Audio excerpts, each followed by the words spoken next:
Bonjour, alors l'objectif de cette vidéo est de présenter les notions essentielles permettant de comprendre ce qu'est la TVA et comment la calculer.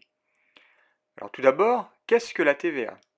Eh bien la TVA ou taxe sur la valeur ajoutée est un impôt sur la consommation qui est directement facturé au client sur les biens et les services qu'il consomme. Vous le payez par exemple chaque fois que vous faites un achat chez un commerçant. Quelles sont les opérations qui sont soumises à cette TVA? Eh bien, les ventes et les prestations de services sont soumises à TVA. Ces prestations et ces ventes doivent être réalisées en France.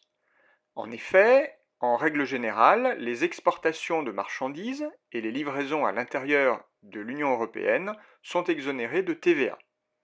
Il existe également un certain nombre d'exonérations particulières, dont quelques exemples vous sont donnés ici. Par exemple, les activités de la pêche maritime, les activités médicales et paramédicales, les activités d'enseignement, les locations d'immeubles nus ou encore les locations de logements meublés. Voyons à présent comment calculer cette TVA. Le montant de la TVA s'obtient en multipliant le montant hors taxe par un taux de TVA. Le montant hors taxe qui est utilisé est un montant net de réduction, c'est-à-dire calculé après avoir soustrait les éventuels rabais, remises, ristournes ou escomptes. Le taux de TVA qui est appliqué dépend du type de produit qui est vendu. En France métropolitaine, vous allez trouver 4 taux de TVA, 2,1%, 5,5%, 10% et 20%.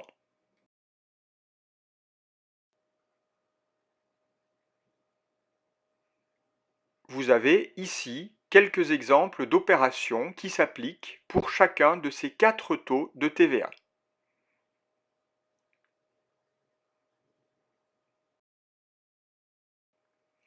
Cette première formule, qui nous permet de calculer le montant de TVA, constituera notre formule numéro 1.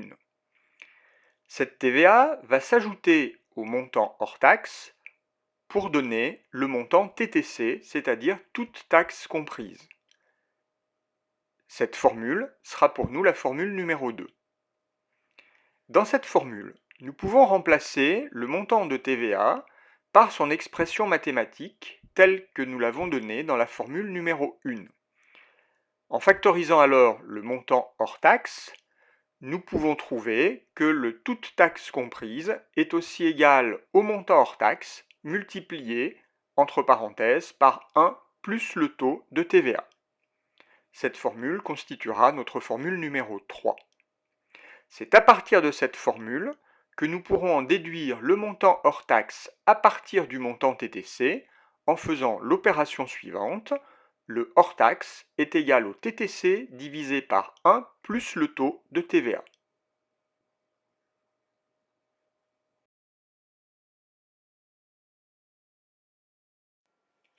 Pour la suite, vous veillerez donc à mémoriser les 3 formules que nous venons de présenter.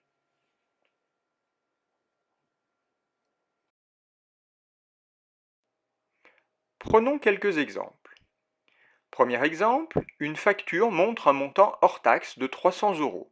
Nous devons retrouver le montant TTC de deux manières différentes, sachant que la TVA est calculée au taux de 20%. Nous pouvons par exemple, dans une première méthode, calculer tout d'abord la TVA grâce à la première formule. Cette première formule nous dit que le montant de TVA est égal au montant hors taxe fois le taux de TVA. Ici, 300 multiplié par 20%, c'est-à-dire 0,20, ce qui nous donne un montant de TVA de 60 euros. À partir de la formule numéro 2, qui nous dit que le TTC est égal au hors taxe plus la TVA, nous trouvons alors un TTC égal à 300 plus 60, c'est-à-dire 360 euros. Nous pouvons utiliser une deuxième méthode un peu plus rapide. En effet, nous pouvons calculer directement le montant TTC en utilisant la formule numéro 3. Cette formule nous dit que le TTC est égal au hors taxe multiplié par 1 plus le taux de TVA, c'est-à-dire 300 fois 1,20. Et l'on retrouve bien évidemment 360 euros.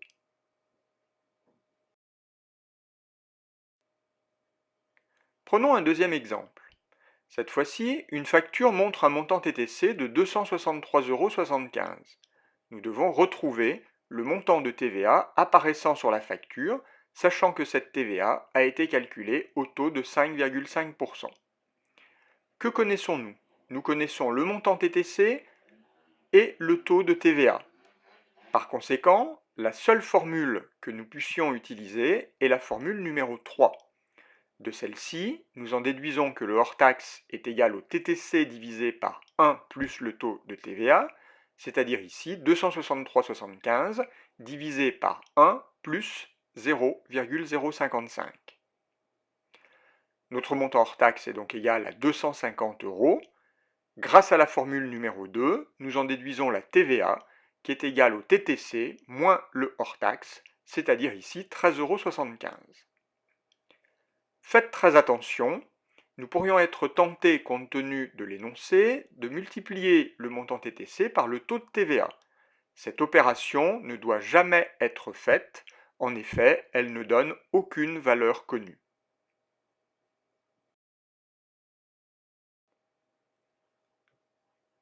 Vous pouvez continuer à vous entraîner en essayant de trouver la solution à chacun des exercices suivants.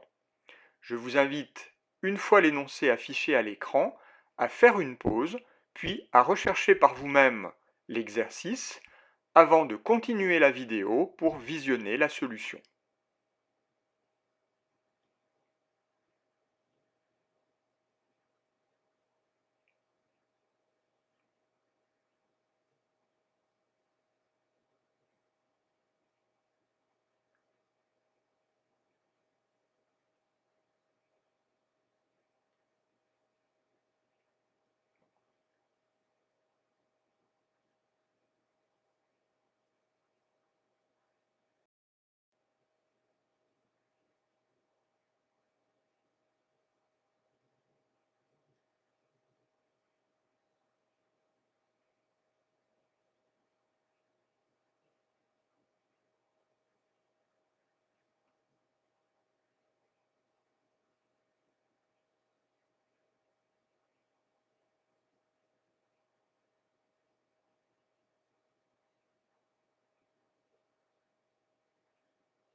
Présentons maintenant le mécanisme fiscal.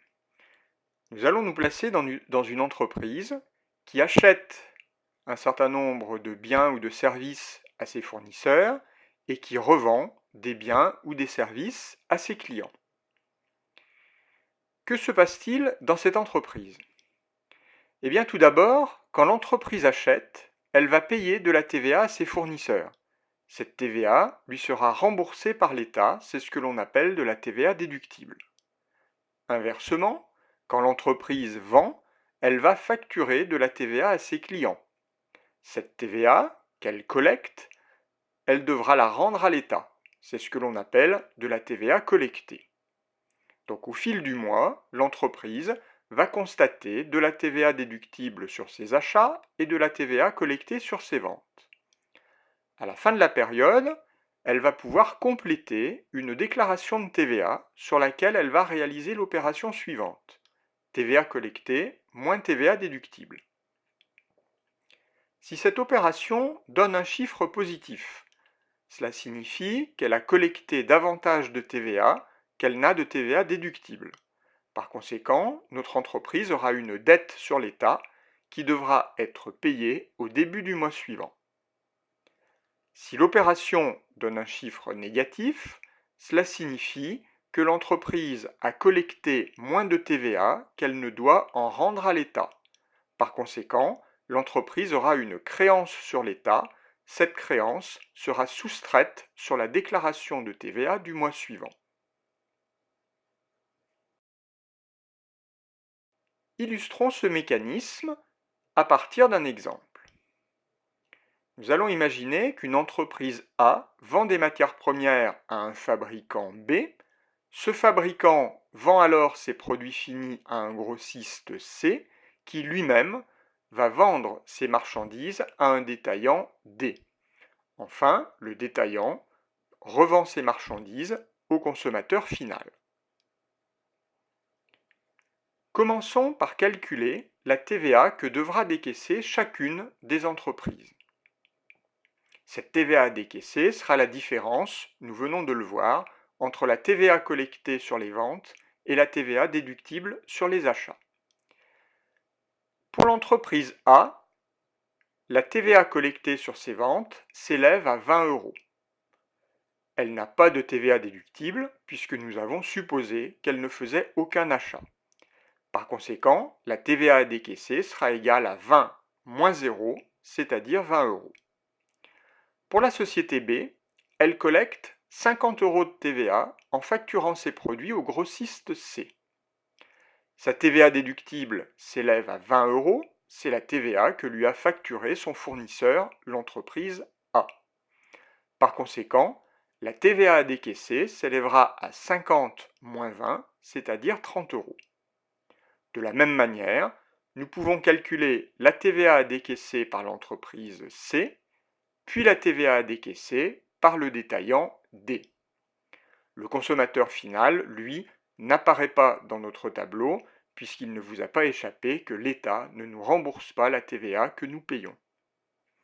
Par conséquent, sur l'ensemble de ces opérations, l'État aura reçu un montant de TVA qui s'élève à 90 euros.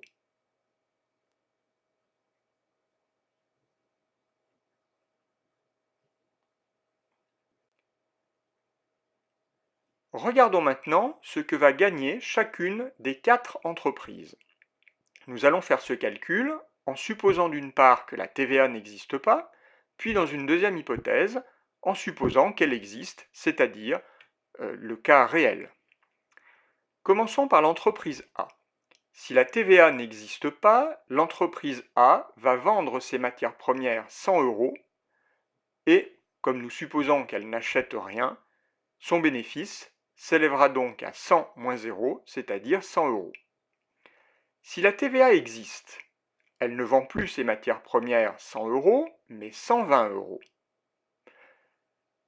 Elle n'achète toujours rien, mais elle doit verser à l'État 20 euros, c'est le montant de la TVA à décaisser qui a été calculé dans le tableau précédent.